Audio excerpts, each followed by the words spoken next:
안녕하세요. 서울에 살고 있는 30대 후반 주부입니다. 다들 살면서 나에게 왜 이런 일이 있는 걸까? 답답한 마음을 드러낼 만한 경험 하나씩은 있으실까요? 저도 왜 나에게 이런 일이 찾아온 걸까? 답답한 마음이 들 만한 일이 하나 있었어요. 사람은 좋은 일이 있으면 안 좋은 일도 있는 법이라고 하지만 왜 나에게 이렇게 감당하기 힘든 어려움이 찾아온 걸까? 하루하루 눈물로 보냈어요. 이 답답한 마음을 조금이나마 덜고 싶은 마음에 고민 끝에 사연 한번 보내봤습니다. 전 저보다 1살 많은 남편과 오랜 연애 끝에 결혼하게 됐는데요. 사실 남편과 2, 3년 정도 연애했을 때 결혼하고 싶었는데 그 시기에 남편의 형도 결혼한다고 통보하는 바람에 결국 저희가 2년 뒤에 하기로 했어요.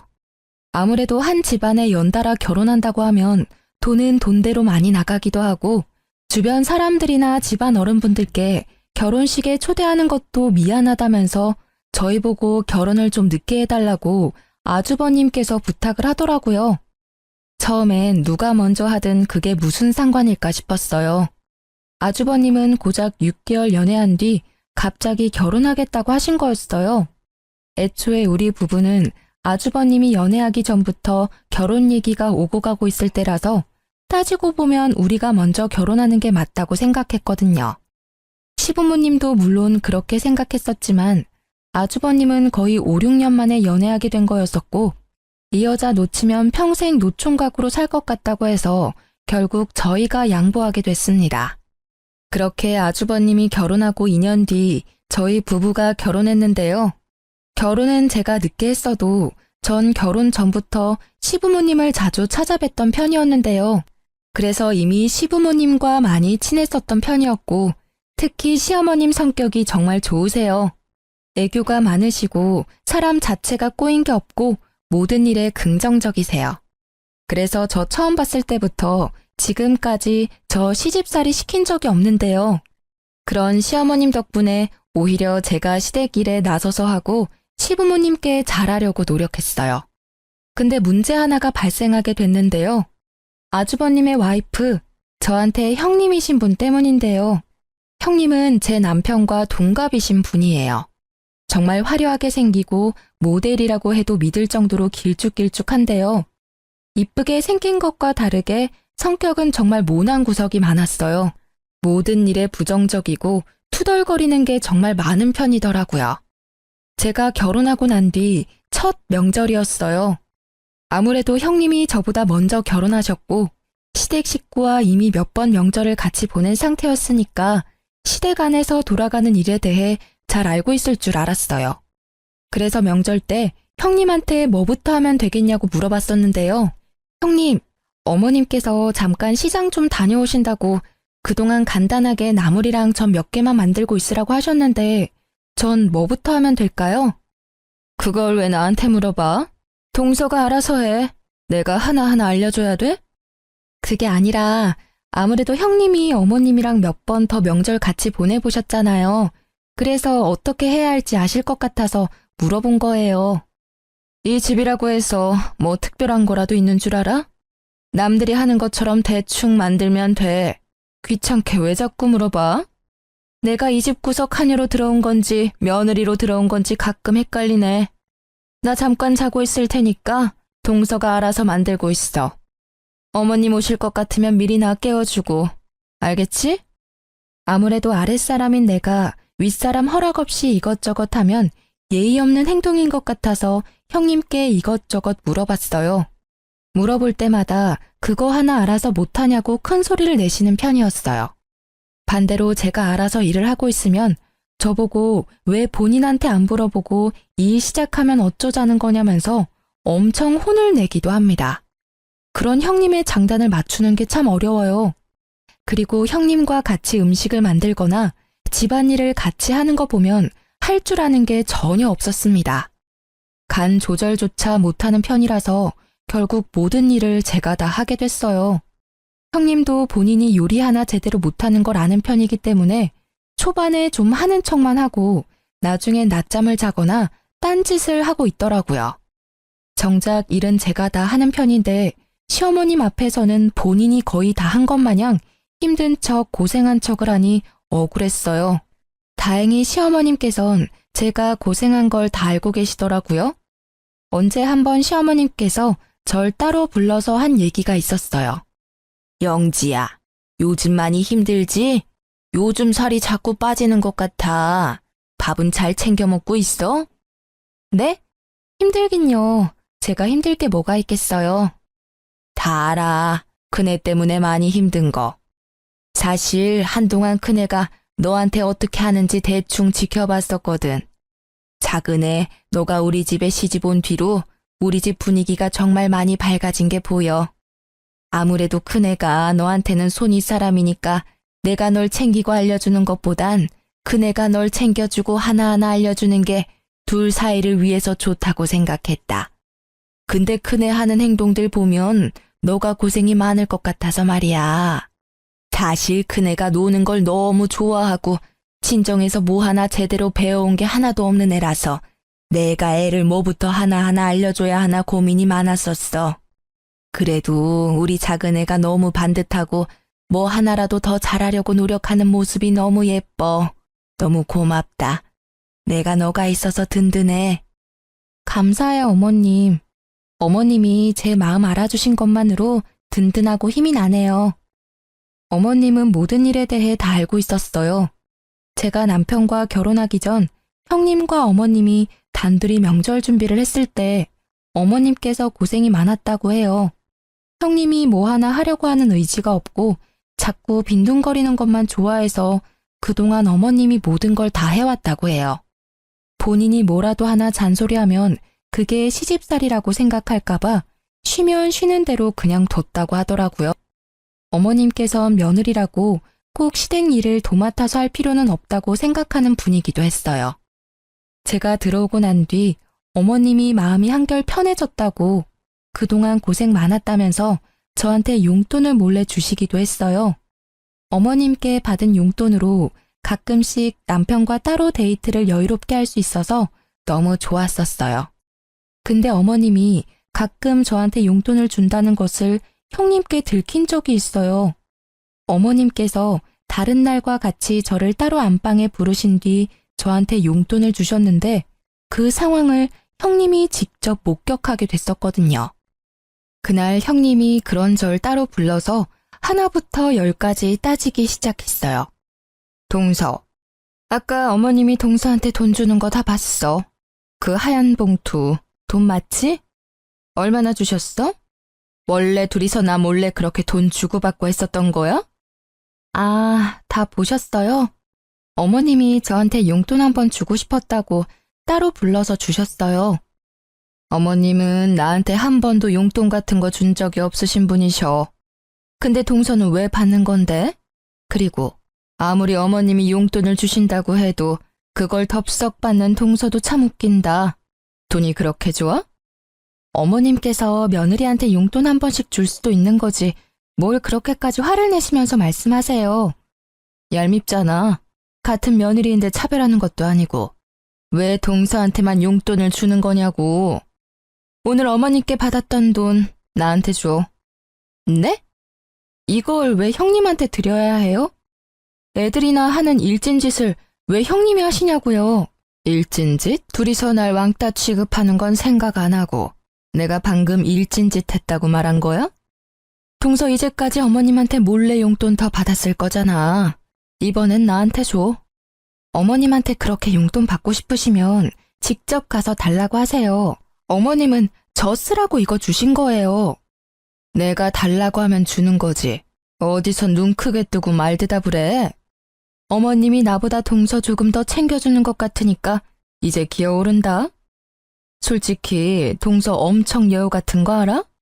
내 앞에선 이렇게 말 대답 잘만 하면서 어머님 앞에선 여우처럼 살랑거리긴 하고. 제가 여우 같다고요? 전 그냥 며느리로서 해야 할 본분을 다했을 뿐이에요. 형님이 배짱이처럼 아무것도 안 하고 놀기만 하니까 저라도 열심히 어머님 도와야죠. 그래서 어머님이 절 조금 더 챙겨줄 뿐인데 그게 그렇게 얄미우셨어요? 그럼 형님도 형님답게 며느리답게 뭐라도 좀 하려고 해보세요. 맨날 놀 궁리만 하지 마시고요. 지금 말 다 했어? 이게 어디서 건방지게 따박따박 말대답이야? 형님은 말 한마디도 안 지는 제가 얄미웠는지 결국 손을 올리셨는데요. 때리려던 찰나에 어머님이 저희 둘을 발견해서 맞진 않았어요.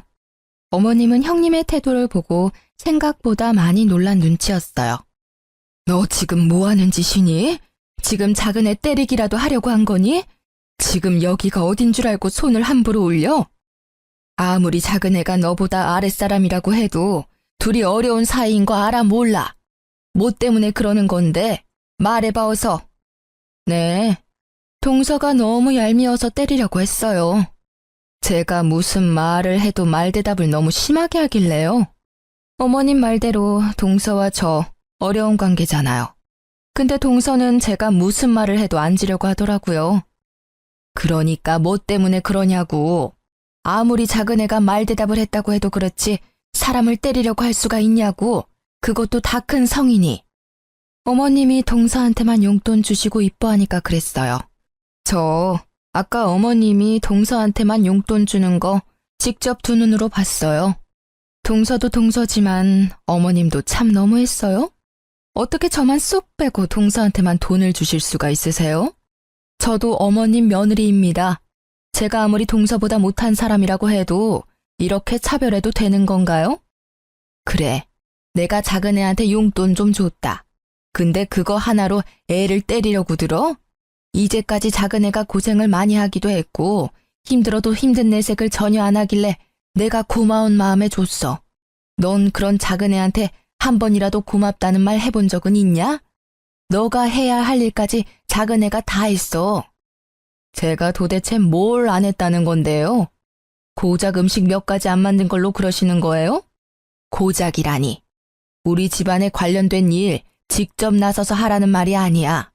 지금 너 태도가 문제라는 걸 말하고 싶은 거야. 너가 하기 싫다고 아랫사람한테 다 떠넘기고 그걸 너가 다 했다고 거짓말까지 하는 그 너의 태도가 문제라는 걸 말하고 싶었다. 근데 작은 애는 한 번도 너에 대해 나쁘게 말한 적이 없었어. 근데 너는 작은 애를 못 잡아먹어서 안달이잖아. 영지야, 너 다음 명절 때 여기에 올 필요 없다. 다음 명절 때 치를 차례는 나랑 큰애만 준비할 테니까 너희는 오지 마. 어머님은 가족들이 모두 보는 앞에서 다음 명절 때 저와 남편 보고 오지 말라고 했어요. 그때 편하게 쉬라고 여행 비용까지 주셨어요.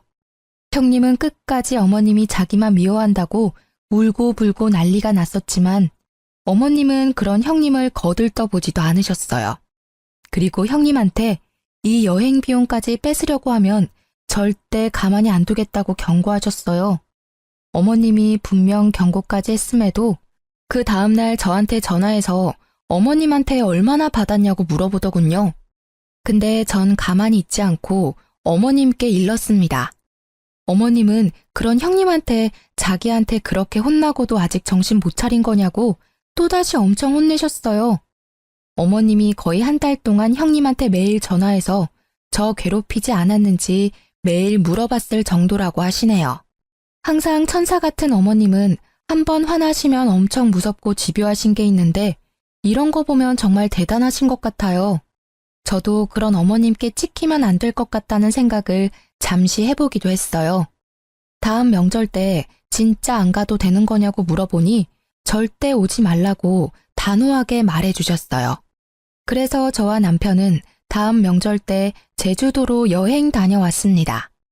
어머님께 따로 전해들은 말이 있었는데요. 저희 부부가 제주도로 놀러 갔던 명절 때 형님 어머님께 이것저것 혼나가며 배웠다고 하네요. 어머님께서 이제까지 형님한테 이거 해라 저거 해라 한 적이 단 한 번도 없었거든요. 근데 이번엔 형님 엄청 호되게 당한 것 같습니다. 솔직히 엄청 고소하더라고요. 그 뒤로 형님은 모든 일을 저한테 독박 씌우는 걸 전혀 하지 않았어요. 그리고 형님이 요리나 집안일을 하는 거 보면 어머님께 많이 배운 모양이더라고요. 예전이랑 확실히 다르다는 게 느껴져요. 하지만 여전히 어리버리하고 손이 느린 건 똑같더라고요. 아직도 제가 더 많이 일하긴 하지만 그 전에 비하면 덜하긴 했어요. 어머님이 평소에 온화하신 분이지만 한번 화나시면 끝장을 보시는 편이라 그때 제대로 호되게 혼난 것 같았어요. 그렇게 한동안 집안에 별다른 일 없이 평온하게 흘러가고 있었는데요. 근데 애들 때문에 마음고생을 한 적이 있어요. 형님은 7살 외동아들을 키우고 있어요. 반대로 저희 부부는 8살 딸 하나, 6살 아들 하나, 이렇게 총 2명을 키우고 있는데요. 애들이 없을 때까지만 해도 가족 분위기가 자체가 시끄럽지 않았는데 애들이 생기고 나서부턴 시끄럽긴 하지만 웃을 일이 많아졌어요. 시어머님도 손주가 생기고 나서부터 예전보다 웃음이 많아지셨어요. 행복해야 할 시어머님 생신날 애들 사이에서 일이 하나 터지게 됐는데요. 원래 애들이 많은 집안이면 애들끼리 싸우는 일이 번번이 일어나잖아요. 다른 애들 있는 집안처럼 저희 집에도 애들끼리 싸움이 일어났어요. 어른들끼리 다 같이 커피 마시면서 시간을 보내고 있는데 애들이 놀고 있는 작은 방에서 울음소리가 들리더라고요. 그래서 서둘러 작은 방으로 갔었는데 제 아들 얼굴에 상처가 나 있더라고요. 형님 아들이 제 아들을 자꾸 때리길래 왜 그러냐고 말렸었는데요. 옆에서 같이 말리고 있던 제 딸이 이 모든 상황을 설명해 줬어요.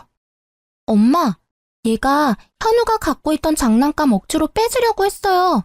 근데 현우가 장난감 주기 싫다고 하니까 그때부터 현우 얼굴 자꾸 때렸어요. 재준아, 재은이 말이 맞아?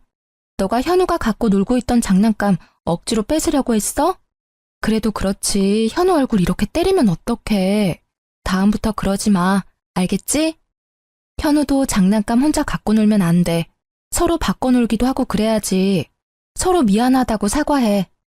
형님 아들과 제 아들은 서로 미안하다고 사과하고 다시 놀기 시작했어요. 아이들은 싸웠다가 언제 싸우냐는 듯이 금방 화해하고 다시 친하게 지내잖아요. 제 아들 얼굴 흉터도 크게 나지 않아서 다행이기도 하고 애들 싸움이 크게 나지 않은 것만 같아서 마음이 좀 놓였는데요. 근데 형님 표정이 좋지 않더라고요. 동서 닮아서 그런가 현우가 욕심이 많나 보네. 그깟 장난감 하나 양보 안 하는 거 보니까 욕심이 정말 많은가 봐. 네? 형님, 무슨 말씀을 그렇게 하세요? 저 닮아서 욕심이 많다뇨. 애들이니까 당연히 장난감 양보하기 싫은 거고 싸울 수도 있는 거지. 왜 그런 말을 제가 들으라는 식으로 말씀하시는 거냐고요. 애초에 현우가 장난감만 바로 줬어도 이렇게 될 일은 없었잖아. 동서 닮아서 무력이 많은 편인가 봐? 아무리 애라고 해도 그렇지. 너무 욕심이 과하잖아. 형님, 때린 사람은 형님 아들이에요. 형님 말씀하시는 거 보면 우리 아들이 형님 아들 때린 줄 알겠어요. 잘잘못 따질 거면 형님 아들이 잘못한 일인데 왜 제 아들이 욕먹어야 하냐고요. 그런 뜻으로 말한 거 아니야. 그냥 가끔 보면 동서도 무력이 더럽게 많은 것 같아서 말이야. 지난 일이지만 예전에 어머님이 동서한테 용돈 준 일도 그렇고 끝까지 안 주겠다는 행동을 보니 그 엄마의 그 아들인가 해서 그렇지. 전 그런 형님의 말을 듣고 너무 어이없어서 말조차 나오지 않았어요. 그런 형님은 갑자기 잘 놀고 있는 우리 아들한테 가서 손가락으로 머리를 툭툭 치면서 엄마처럼 인생 그렇게 살지 말라는 말하기까지 했습니다. 제 아들한테 손을 댄 형님의 모습을 보고 놀란 저는 그대로 형님한테 다가가 화를 내려고 하던 찰나에 이 상황을 지켜보고 있던 어머님께서 갑자기 형님한테 다가가더니 형님의 머리를 툭툭 치시기 시작했습니다. 놀라기도 하고 기분이 몹시 나빴던 형님은 그런 시어머님의 손을 툭 치면서 뭐 하는 짓이냐고 소리쳤어요.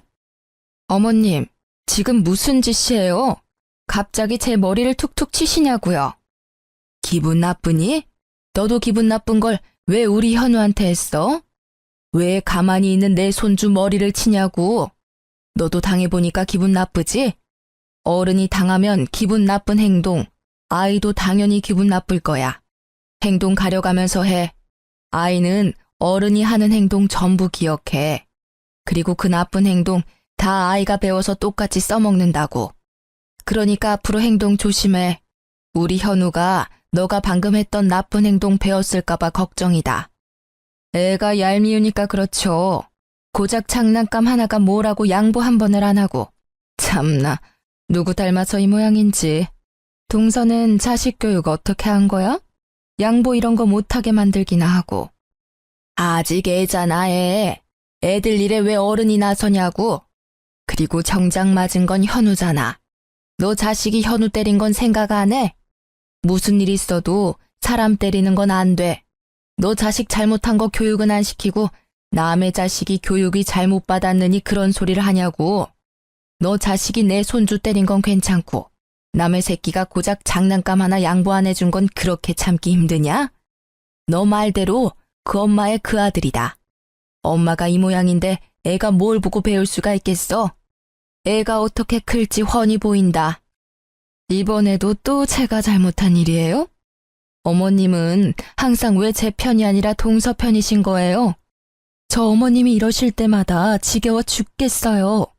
제가 뭘 그렇게 잘못했다고 꾸짖기나 하시고 나중에는 애들까지 편애하시겠네요. 저 어머님한테 서운한 거 정말 많습니다. 며느리도 똑같은 자식인데 왜 이렇게 차별만 하시냐고요. 넌 여전히 정신 못 차리는구나. 너랑 더 이상 입씨름하기 싫어. 당장 이 집에서 나가. 앞으로 이 집에 들어올 생각 절대 하지 마. 당장 나가라고. 결국 어머님은 형님을 내쫓았습니다. 앞으로 절대 가족 모임에 참석할 생각하지 말라고 으름장을 놓으실 정도였어요. 평소 같으면 아주버님은 무조건 형님 편만 들었을 텐데 이번엔 형님 편을 들지 않고 저희 부부한테 다가와 미안하다고 사과까지 하셨어요. 형님은 도대체 왜 우리를 못 잡아먹어서 안달일까요? 시간이 모든 일을 해결해준다는 말이 있잖아요. 한동안 형님은 가족 모임에 참석하지 못했었지만 나중에 어머님과 형님은 자연스럽게 화해를 하고 형님은 다시 가족 모임에 참석했어요.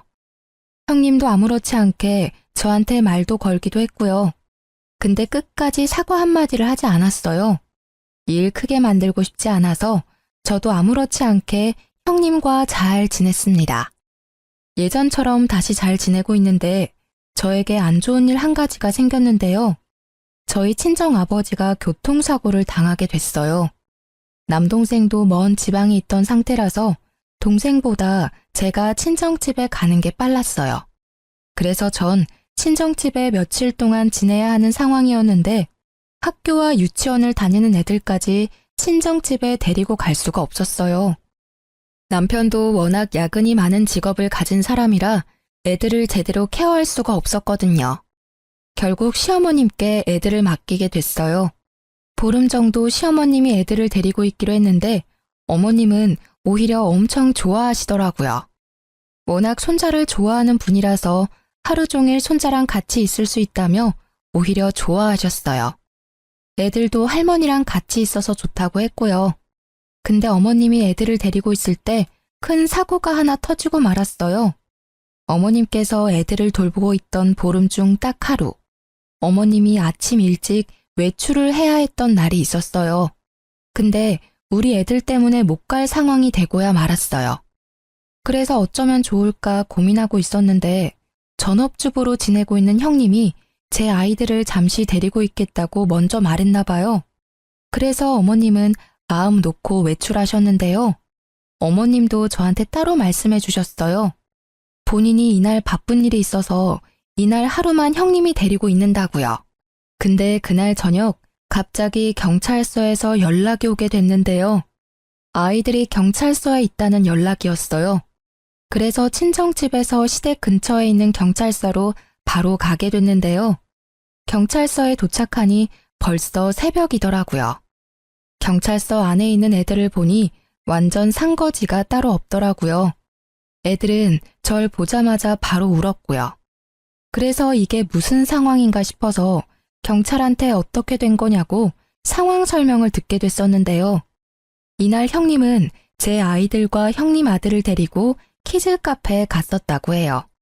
근데 형님은 제 아이들을 키즈 카페에 두고 본인 아들만 쏙 데리고 나갔다고 해요. 저희 애들 밥도 안 먹이고 본인 아들만 밥을 먹이려고 했던 거였어요. 밥 먹은 후에 우리 애들한테 바로 갔어야 했는데 형님은 우리 애들의 존재를 까먹었는지 애들을 키즈 카페에 두고 집에 돌아갔습니다. 몇 시간이 지났음에도 형님이 안 오자 불안했던 제 애들은 결국 키즈카페 밖으로 나가게 됐고 늦은 밤까지 키즈카페 주변을 서성거렸다고 해요. 늦은 밤에 키즈카페 주변에 있는 공원에서 놀고 있는 제 아이들을 발견한 경찰분들이 애들을 데리고 경찰서로 간 거라고 하네요. 전 경찰분과 아이들의 말을 듣고 다리에 힘이 풀렸어요. 전 아이들을 안고 펑펑 울었습니다. 경찰이 애들을 발견하지 못했더라면 평생 우리 아이들을 보지 못했을 거란 생각에 심장이 마구 뛰더라고요. 한창 뉴스에 애들 관련 사건 사고가 많이 나왔었을 때라서 경찰한테 연락을 받았을 때 우리 애들한테 무슨 일 있는 건 아닐까 많이 무서웠었거든요. 다행히 애들이 제 번호를 외우고 있었던 덕에 바로 연락이 닿을 수 있었네요. 좀 진정된 뒤 전 남편에게 전화했습니다. 얼마 지나지 않아 남편과 시어머님, 형님네 부부까지 전부 경찰서에 왔어요. 뒤늦게 이 사실을 알게 된 어머님은 목 놓아 우시면서 애들을 꽉 안았습니다. 내가 죄인이다, 죄인. 내가 밖에 나가지만 않았어도 이런 일 생기지도 않았을 텐데. 할머니가 미안하다. 어머님, 울지 마세요. 어머님 잘못 전혀 없어요. 다행히 애들이 멀리 가지 않고 그 근처 공원에 있었다고 하네요. 아참, 큰애야. 너가 이 상황 다 설명 좀 해봐라. 분명 너랑 같이 있어야 할 애들이 왜 경찰서에 있는 거니? 말 좀 해봐. 눈물을 흘리시던 어머님은 정신이 번쩍 드셨는지 형님한테 다가가 화를 내시며 당장 상황 설명부터 하라면서 호통을 치셨습니다. 이 사태의 원인 제공자인 형님은 오히려 어머님이 우는 게 이해가 안 간다는 표정을 지으며 가만히 서 있기만 했어요. 왜 입 꾹 다물고 왜 가만히 서 있기만 해? 당장 이 상황 어떻게 된 건지 설명하라고. 깜빡했어요. 애들 키즈 카페에 있다는 걸 까먹고 집에 가서 잠들었네요. 애들 찾았으니 다행인 거지 왜 우세요? 잃어버렸으면 모를까. 어머님은 형님의 뺨을 때렸습니다. 그것도 여러 번이요. 정말 많이 화가 난 것 같았습니다. 저 왜 때리세요? 애들 찾았으면 그만이지 왜 때리냐고요? 망할년, 너 때문에 우리 집 돌아가는 꼬라지 좀 봐라. 너 때문에 내 소중한 손주가 없어질 뻔했어. 너 하나 우리 집에 들어오고 나서 모든 일이 다 악재야, 악재. 그러니까 애초에 어머님이 나가지 말았어야죠. 왜 저한테만 그러세요? 저 잘못한 거 없어요. 너 끝까지 너 잘못 없다는 거지? 우혁이, 너 당장 얘랑 이혼해, 당장. 이 범죄자랑 더 이상 가족으로 못 지내. 당장 이혼해, 당장. 어머님은 아주버님께 당장 이혼하라고 말씀하셨어요. 형님은 끝까지 본인은 잘못한 게 없다고 주장하는 입장이라 어머님은 그런 형님께 온갖 정이 다 떨어졌습니다. 근데 아주버님은 끝까지 형님과 이혼할 수 없다고 말씀하셨어요. 그래서 어머님은 그런 아주버님도 꼴도 보기 싫다고 절연 선언을 하셨습니다. 어머님이 아주버님과도 연을 끊을 줄은 몰랐어요. 아무래도 첫째 아들이라서 많은 애정을 갖고 계셨거든요. 근데 어머님은 진심으로 아주버님 연락 일절 받지 않으셨고 집까지 찾아오면 초금까지 뿌릴 정도였습니다. 어머님이 만나주지 않으니 답답했던 아주버님과 형님은 절 직접 찾아오시기까지 했는데요. 무슨 일로 오셨어요? 재수씨, 엄마가 도저히 절 만나주지 않아요. 재수씨가 저희 엄마 마음 좀 돌려주면 안 돼요? 그걸 왜 저한테 부탁하세요? 애초에 형님이 우리 애들 방치만 안 했어도 이런 일 없었을 거잖아요. 그 일 있고 나서 형님께선 저랑 어머님께 진심으로 사과는 했나요? 사과조차 하지 않았으면서 어머님한테 용서를 바라는 건 너무한 거 아니에요? 어머님도 어머님이지만 저한테 정식으로 사과하세요. 제 아이 잃을 뻔한 거라고요. 재수씨, 이 사람 대신해서 제가 대신 사과드릴게요. 제 와이프가 생각이 너무 짧았어요. 내 자식이라 생각하고 돌봤어야 했는데 이 사람은 그게 부족했던 것 같아요. 아니요, 형님이 직접 해주세요. 이제까지 형님이 저와 어머님께 해왔던 잘못된 행동부터 제 아이 잃어버릴 뻔한 일에 대해서 정식으로 사과해 주세요. 아주버님 옆에 있던 형님은 끝까지 입을 열지 않으셨어요. 아주버님은 그런 형님께 화를 내면서 사과하라고 말했지만 끝까지 안 하더군요. 그렇게 1년 가까이 형님과 아주버님을 보지 않고 살게 됐었는데요.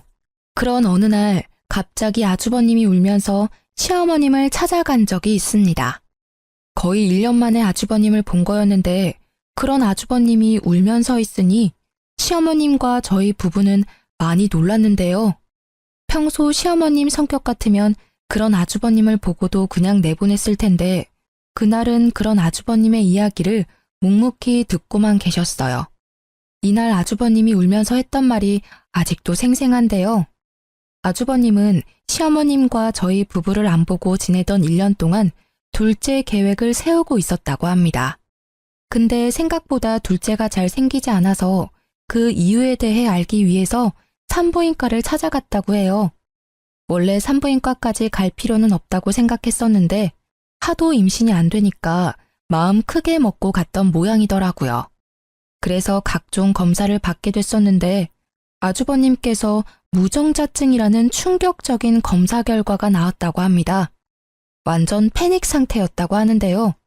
무정자증이라면 첫째 아이를 어떻게 가진 걸까 의문에 빠졌다고 해요. 그것 때문에 한동안 형님과 엄청 싸웠다고 합니다. 결국 두 사람은 친자 검사를 받게 됐는데 형님의 아들이 아주버님의 아이가 아니라는 결과가 나왔다고 해요. 알고 보니 형님께서 아주버님과 결혼 준비를 하면서 다른 남자와 몇 번의 잠자리를 가졌다네요. 여러 남자들과 가졌던 거라서 아들이 어떤 남자 아이인지 모른다고 해요. 그래서 그 문제로 아주버님은 울면서 시어머님을 찾아갔던 거였습니다. 시어머님은 그런 아주버님을 때리면서 하필 결혼해도 그런 여자랑 결혼해서 왜 이 사단을 만들었냐며 호통을 치셨습니다. 아주버님은 그런 형님이 보기 싫어서 거의 한 달 동안 따로 나와서 살았다고 해요. 결국 돌고 돌다가 갈 곳이 없어서 시어머님 집으로 찾아왔다고 합니다. 결국 어머님은 아주버님을 받아주기로 결정하셨고 아주버님은 형님이 잠시 집을 비운 사이에 본인 집만 싸서 바로 어머님 댁으로 갔어요. 아주버님은 어머님 집에서 지내면서 아이를 어떻게 할지 많은 고민을 하신 것 같아요. 결국 그 아이는 아주버님이 키우기로 했습니다. 어머님과 제 남편은 절대 안 된다고 반대했지만 애는 죄가 없다면서 그동안 내 아들이라 생각하면서 키운 정이 있기 때문에 이 아이를 놓치고 싶지 않았다고 해요. 그렇게 아주버님과 형님은 이혼하게 됐어요. 형님네 부부가 살고 있던 집부터 형님의 개인적인 재산 모두 아주버님한테 다 넘어가게 됐었는데요. 양육권까지도 전부 아주버님께 넘어갔고요. 아주버님은 저희 부부에게 따로 찾아와서 그동안 형님 때문에 마음 고생시킨 거 정말 미안했었다고 저희 부부에게 5천만 원이란 돈을 줬습니다. 처음엔 돈 안 받겠다고 거절했었지만 이 5천만 원 돈 전부 형님 돈이었다면서 자긴 아이 키울 돈 충분히 받았다고 이 돈 저희 부부한테 꼭 받으라고 하더라고요. 그리고 예전에 아이 잃어버릴 뻔한 일도 다시 한 번 더 사과해 주셨어요. 형님은 모든 재산과 집, 아이까지 뺏긴 상태에서 매달 150만 원씩 아주버님께 양육비를 줘야 한다고 해요. 근데 한 푼도 받지 못하고 이혼당한 형님께선 매달 150만 원씩 줄 능력이 되지 않으세요. 게다가 이혼하고 지낼 공간도 없었다네요. 형님 친정 부모님은 이미 돌아가신 상태라 기댈 곳이 없거든요. 그래서 한동안 사우나부터 모텔까지 돌아다니면서 지낸다고 들었어요. 양육비를 당장 지급해야 하는 상황인데 결혼하는 동안 전업주부로 지냈던 형님은 당장 취업할 곳이 마땅치 않았어요. 그래서 어떤 일을 해야 할까 고민이 많은 듯 했는데요. 그런 형님께서 저한테 연락해서 만나자고 하시더라고요. 그래서 전 그런 형님을 만났습니다. 무슨 일로 보자고 하셨어요? 동서, 그동안 잘 지냈어? 얼굴이 많이 좋아 보이네. 용건만 말씀하시죠. 저 형님이랑 오래 같이 있고 싶지 않아서요. 동서도 알고 있겠지만 내가 그 이랑 이혼하고 나서 매달 150만 원씩 양육비를 줘야 하는 입장이야. 근데 내가 그 이랑 같이 사는 동안 일을 하지 않았었잖아. 경력이 단절된 상태라 일할 곳이 마땅치 않아.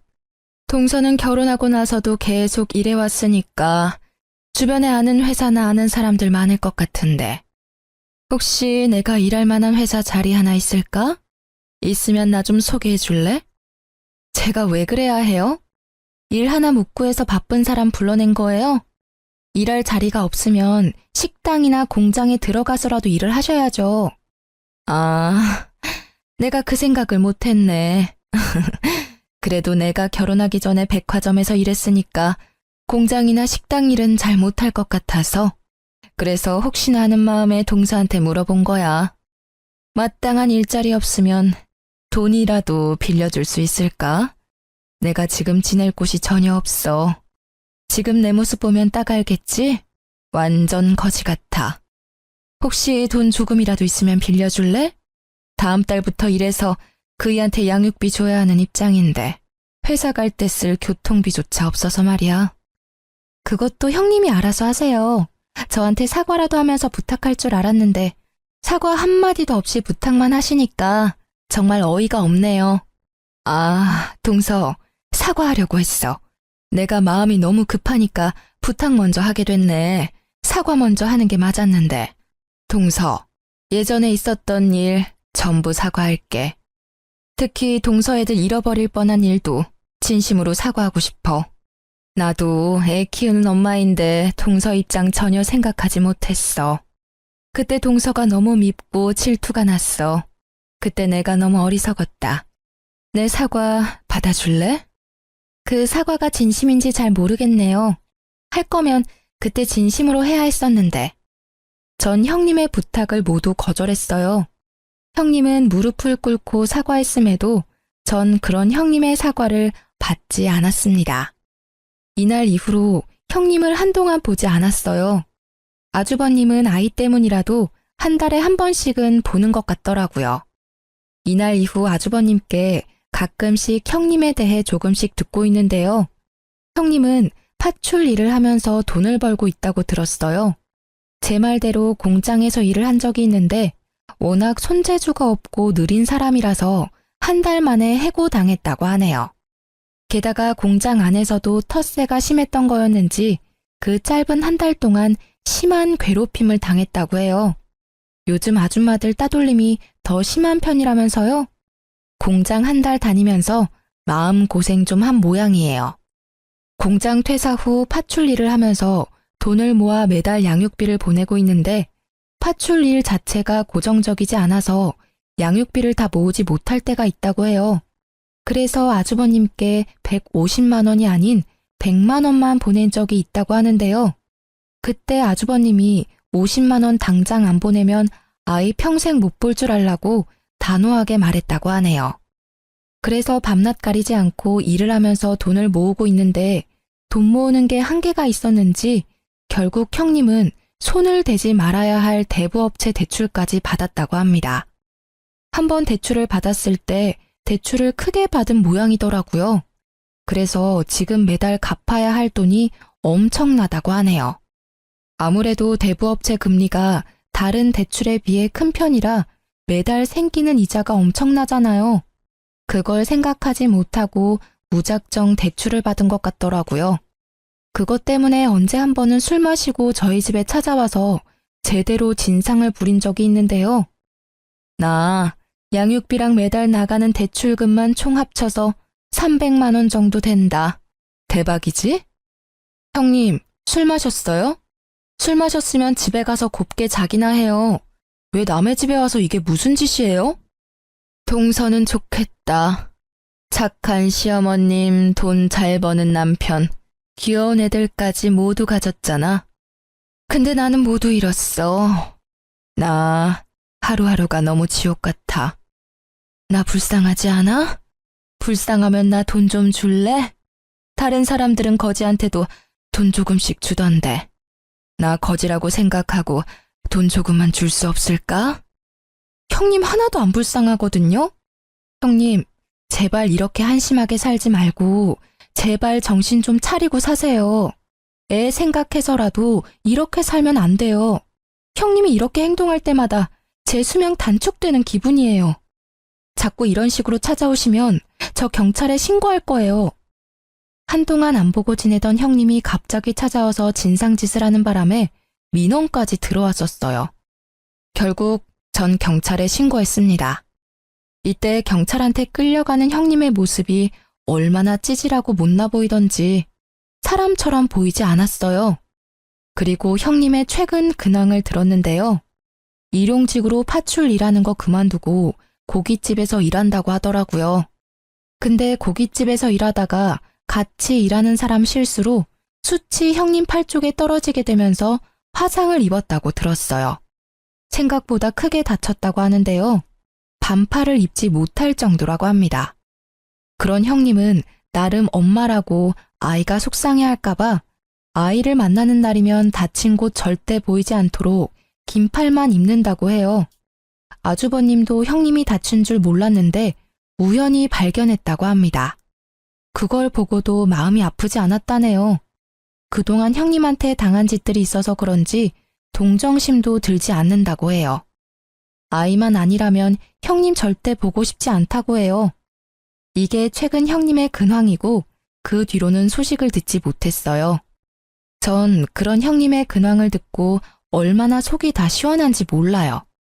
몇 년 동안 형님한테 당한 일들이 있다 보니 형님이 행복하지 않게 살고 있다는 게 저의 행복이었어요. 사람 인생이 망가진 건데 이렇게 즐거워해도 되는 건가 싶었지만 전 형님이 제 가족일 때 정말 고통스러웠어요. 그래서 전 그런 형님이 항상 불행했으면 했거든요. 형님과 아주버님이 이혼하고 난 뒤 저희 가족은 정말 행복하게 잘 지내고 있어요. 시어머님도 골칫덩어리 하나 제거돼서 속이 다 시원하다고 말씀하십니다. 형님이 아주버님과 이혼하고 나서 저희 집안에서 항상 웃음이 넘쳐나요. 싸울 일도 전혀 없고요. 그리고 어머님께선 형님의 아들을 편애하거나 그러지 않으세요. 예전처럼 이뻐해주고 있습니다. 그만큼 어머님은 좋으신 분이신데 그동안 형님 때문에 얼마나 마음고생이 심했을까 싶어요. 그리고 제 두 아이는 무럭무럭 잘 크고 있으며 반에서 1, 2등도 할 정도로 공부도 열심히 잘하고 있습니다. 이런 이쁜 내 새끼들을 잃어버릴 뻔했다니 아직도 그때 생각만 하면 마음이 찢어질 것처럼 아픕니다. 이 일 때문이라도 형님 절대 용서 안 하고 싶어요. 평생 죗값 받으면서 살았으면 좋겠네요. 사람은 정말 착하게 살아야 하나 봐요. 마음 곱게 쓰지 않은 형님을 볼 때마다 난 저렇게 살지 말아야지 라는 생각을 하고 있어요. 이 일로 인해 한동안 답답했었는데 이렇게 말하고 나니 조금은 속이 다 시원하네요.